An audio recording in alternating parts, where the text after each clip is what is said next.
E as pessoas fazem qualquer negócio quando enxergam o poder.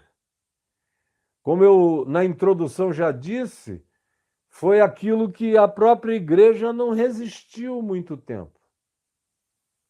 Não resistiu de fato, em momento nenhum.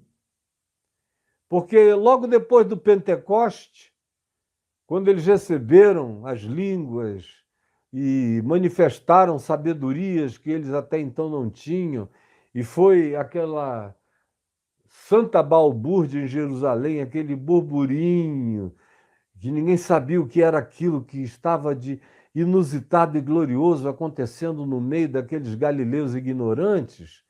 Foi uma receptividade tão extraordinária, foi tanta gente crendo, se batizando, que ao invés de pregarem em Jerusalém, irem para a Judéia, para Samaria e depois para o mundo inteiro, eles ficaram em Jerusalém alguns anos.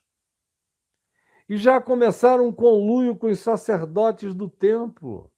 Gostaram do poder que os sacerdotes, logo depois da primeira e da segunda prisões dos apóstolos, começaram a conceder a eles. Depois da morte de Estevão, houve um apaziguamento, quando, de fato, eles começaram a descobrir que era melhor estabelecer um diálogo com os poderes sacerdotais do templo do que qualquer forma de enfrentamento.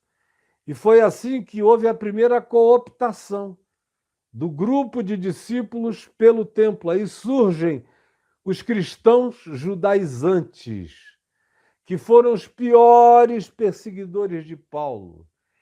Qualquer imperador romano perverso foi fichinha, foi só episódico na vida de Paulo. Os grandes perseguidores eram os cristãos judaizantes, os que se diziam de Jesus, mas praticavam os postulados dos mandamentos de Moisés contra Paulo, que era um libertário do evangelho da graça de Deus, e não negociava isso com ninguém, nem com coisa alguma, e padeceu. Todos os seus infernos praticamente vieram desse grupo que atiçava a perseguição, ou eles próprios perseguiam. Depois vieram as tentações das filosofias gnósticas, mas que não tinham nada a ver com poder político. Era mais uma sedução filosófico-acadêmica e de alguns outros grupos, até que chega Constantino com o próprio poder político encarnado na figura do imperador, e aí não saímos nunca mais desse trilho descarrilado do poder da política sobre a alma dos crentes.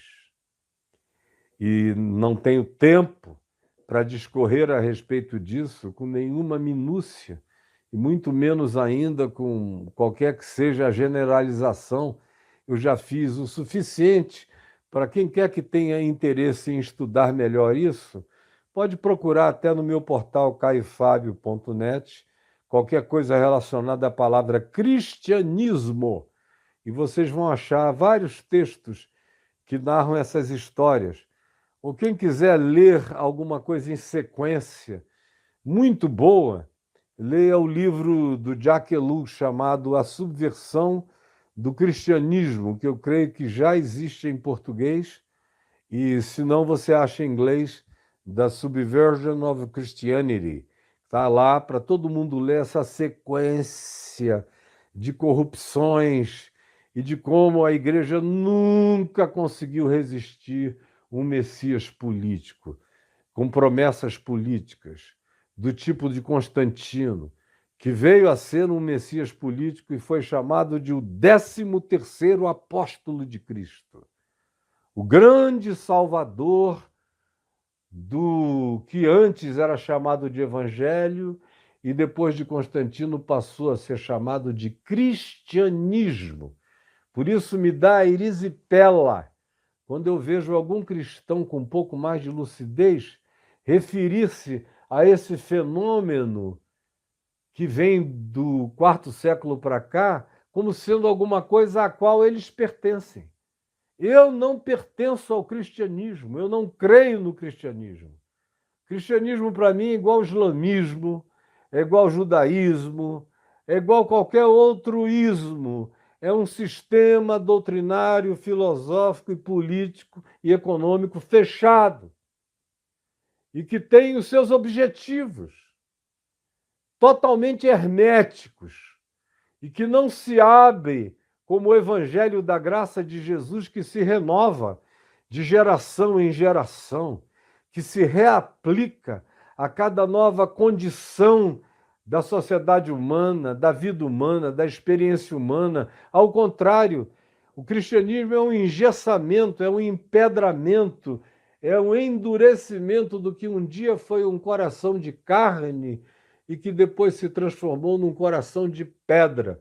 É o que vocês chamam de cristianismo. Eu ainda vejo alguns teólogos, até lúcidos, dizerem: esse é o mau cristianismo, não é o bom cristianismo. Eu digo: meu Deus, qual é o bom cristianismo? Quando foi que ele existiu? Me expliquem. Essa terminologia é podre, é fétida.